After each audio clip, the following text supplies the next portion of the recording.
Hello दोस्तों, मेरा नाम है रोहित संगम और आप देख रहे हैं ज्ञान बायो चैनल्स। तो आज के इस टॉपिक पर हम स्टार्ट करेंगे ब्लड के बारे में।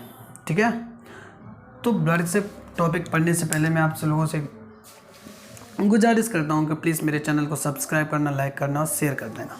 ठीक है, तो ब्लड के बारे में पढ़ने से पहले हम ये 5 चीज़ें बहुत ज़रूरी होती हैं नॉलेज के लिए, या फिर कॉमन चीज़ें ये ब्लड के बारे में पढ़ना। ठीक है, तो अगर आपसे पूछता है कि ब्लड की स्टडी को हम क्या बोलते हैं, तो आप लोगों को बताना है कि ब्लड की स्टडी को हम हेमेटोलॉजी कहते हैं। ठीक है, क्या बोलते हैं? हेमेटोलॉजी कहते हैं। अगर आपसे पूछे कि ब्लड का जो कलर होता है वो कैसा होता है, तो आप लोगों को बताना है कैसा होता है, रेड कलर का। ठीक है, अगर आपसे पूछता है कि ब्लड का जो है पीएच कितना होता है, तो आप लोगों को बताना है 7.4। थोड़ा बहुत अल्कलाइन होता है, या कह सकते हैं इनिशियल पॉइंट ऑफ अल्कलाइन। ठीक है, तो 7.4 होता है और अल्कलाइन होता है, अल्कलाइन नेचर होता है इसका थोड़ा बहुत। अब बात करते हैं इसका फंक्शन की, यानी कि ब्लड का जो फंक्शन है वो क्या है। तो ब्लड का फंक्शन आप लोग सभी जानते हैं कि इसका फंक्शन जो होता है वो ट्रांसपोर्टेशन के लिए होता है। और ये टिश्यू की जो कैटेगरी होती है वो कौन सी कैटेगरी में आता है, यानी कि जो 4 प्रकार के टिश्यू होते हैं और उनमें से कौन से प्रकार के टिश्यू में आता है, कौन से टाइप्स के टिश्यू में आता है, तो आप लोग बता दें ये कनेक्टिव टिश्यू में आता है। ठीक है, अब हम लोग क्या करते हैं कि ब्लड को हम 2 टाइप्स में डिवाइड करते हैं। Number 1 plasma and number 2 formed elements. Number 1 plasma और नंबर 2 फॉर्म्ड एलिमेंट्स। प्लाज्मा को हम फर्दर 3 कैटेगरी में बांट देते हैं, प्रोटीन, मिनरल्स एंड H2O। ठीक है, proteins, minerals and H2O। Plasma में पाई जाने वाली जो प्रोटीन होती हैं वो 6 से 8% के आसपास होती हैं, और जो प्लाज्मा में जो मिनरल्स पाए जाते हैं वो आपके 0.5 to 1% के आसपास होते हैं। और H2O जो होता है वो मोस्ट पाया जाता है, ज़्यादा पाया जाता है प्लाज्मा में। वो कितना होता है, उसकी कंसंट्रेशन होती है 90 से 92%। ठीक है, अगर आपसे पूछे कि प्लाज्मा में सबसे ज़्यादा पाए जाने वाले कौन सा होता है, तो आपको बता दें वाटर ही पाया जाता है। ठीक है, वाटर ही पाया जाता है, वो 90 से 92% जो भी है। हमने क्या किया, 3 टाइप्स में डिवाइड करते हैं। नंबर 1 फाइब्रिनोजन, नंबर 2 एल्बुमिन और नंबर 3 ग्लोबुलिन। फाइब्रिनोजन, एल्बुमिन और ग्लोबुलिन। फाइब्रिनोजन का जो फंक्शन होता है वो होता है ब्लड क्लॉटिंग करने का। क्या? ब्लड क्लॉटिंग करने का। कैसे करता है, देखिए होता क्या है, ये एक ब्लड वेसल से ब्लैक कलर की, मैं छोटा सा डायग्राम बना दिया है, यहाँ पे स्पेस नहीं है इतना। तो ये क्या है, एक ब्लड वेसल से ब्लैक कलर की, ये इसमें क्या हुआ, इसमें एक कट लगा, इंजरी हो गई इसमें। तो हुआ क्या है, ये फाइब्रिनोजन जो है फाइबर्स बन के, ये इनएक्टिव फॉर्म होती है इसकी फाइब्रिनोजन, ये फिर क्या करते हैं फाइब्रिन में बदल जाते हैं, है ना। और वो फाइब्रिन क्या होते हैं, वो यहाँ आ जाते हैं कटने वाले पोजीशन पर। ठीक है, और कटने वाली पोजीशन पर जब ये आ जाएंगे, एक जालीदार स्ट्रक्चर बन जाएगा, तो फिर क्या होगा, उसमें क्या होगी, ब्लड की जो सेल्स होती हैं, सबसे बड़ी सेल्स जैसे कि ब्लैक प्लेटलेट्स होती हैं, तो ये भी ब्लड क्लॉटिंग के लिए आपको यूज होती हैं। तो होता क्या है कि ये जो कांटे कांटे से दिख रहे हैं वो क्या होते हैं, इसमें फंस जाते हैं। किसमें? ये जो फाइबर्स हैं इनमें फंस जाते हैं। और फाइबर्स इसमें प्लेटलेट्स के अलावा भी आरबीसीज भी कुछ मात्रा में होती हैं और डब्ल्यूबीसीज भी होती हैं। तो ये सब चीज़ें क्या करती हैं, उस जगह को क्लॉट कर देती हैं।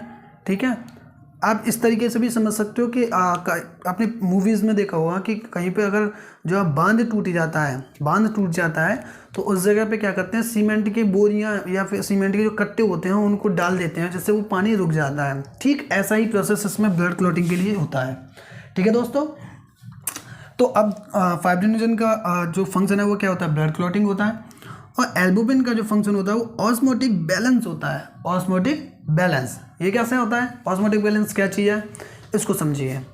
ठीक है, ऑस्मोटिक बैलेंस होता है मतलब कि आपके पास एक वेसल्स है, यानी कि आपके पास एक आर्टरी है, आर्टरी में बहुत सारी चीज़ें हैं, तो उसका जो कंसंट्रेशन ना बिगड़ जाए, उसका कंसंट्रेशन बिगड़ ना जाए, यानी कि कोई चीज़ उसमें ना तो ज़्यादा हो जाए ना तो कम हो जाए, तो उस चीज़ को बैलेंस करता है वो क्या करता है, एल्बुमिन। ठीक है, एल्बुमिन कंसंट्रेशन मेंटेन करता है, ना ब्लड को ना तो गाढ़ापन देता है और ना पतलापन, उसकी दोनों चीज़ों को ये निर्धारित करता है। ठीक है, बैलेंस करता है। बात करते हैं ग्लोबुलिन के बारे में। ग्लोबुलिन क्या होता है, इसको हमने 3 कैटेगरी में डिवाइड करते हैं, अल्फा ग्लोबुलिन, बीटा ग्लोबुलिन और गामा ग्लोबुलिन। अल्फा ग्लोबुलिन और बीटा ग्लोबुलिन और गामा ग्लोबुलिन। अल्फा ग्लोबुलिन का फंक्शन होता है कि ट्रांसपोर्ट ऑफ थायरोक्सिन हार्मोन, यानी कि थायरोक्सिन हार्मोन यानी कि आपके पास यहाँ पे गले में, नेक पर, यहाँ अंदर एक एच शेप की थायरॉयड ग्लैंड होती है, ठीक है। वो क्या करती है, आपके थायरोक्सिन हार्मोन रिलीज करती है, थायरोक्सिन हार्मोन रिलीज करती है। तो उनका जो ट्रांसपोर्टेशन होता है ना, ट्रांसपोर्ट होता है वो अल्फा ग्लोबुलिन करती हैं। कौन करती है? Alpha globulin.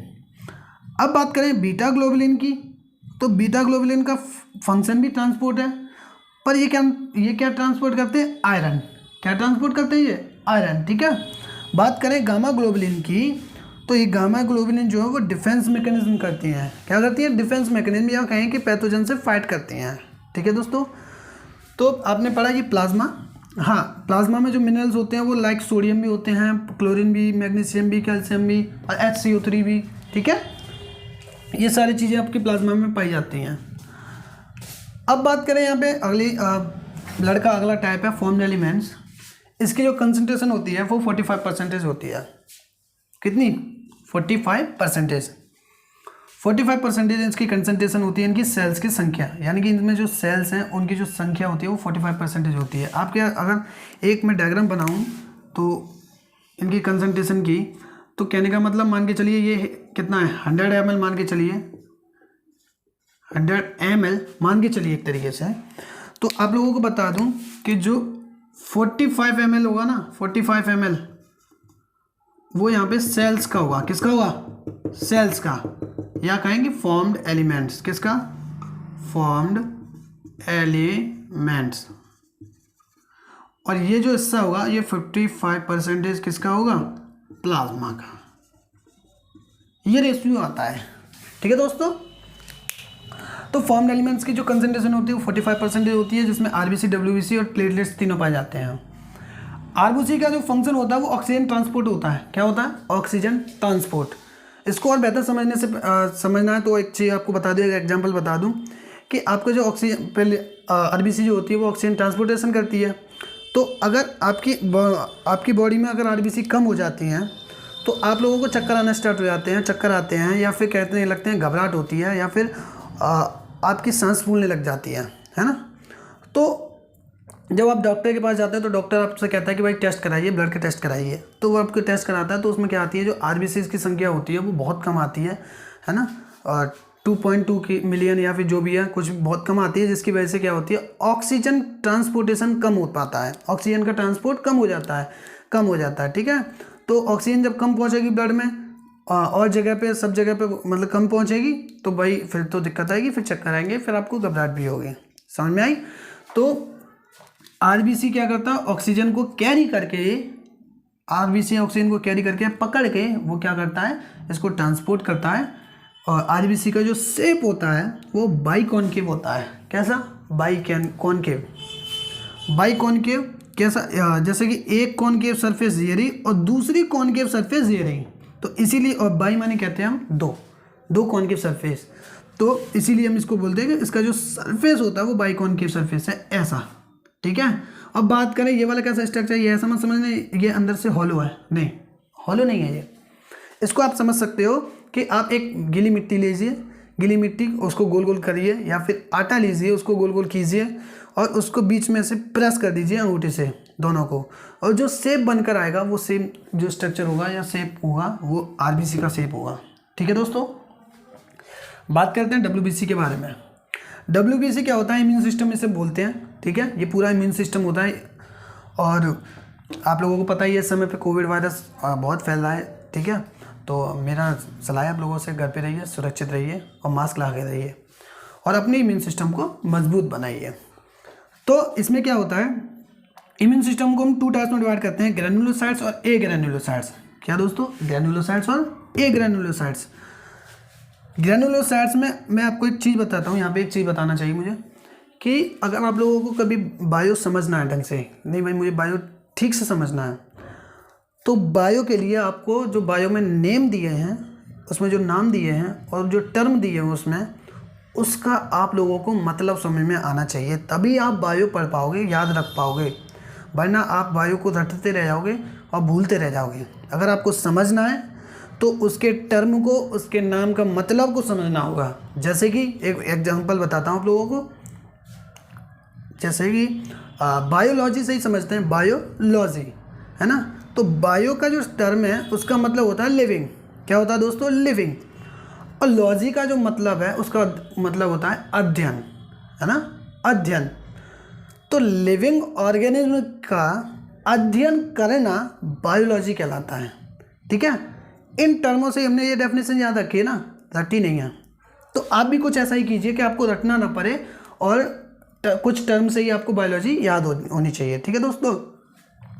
अब जैसे कि ग्रेन्युलोसाइट्स है और एग्रेन्युलोसाइट्स हैं, तो ये कैसे चीज़ अभी बताते हैं हम आपको यहाँ पे।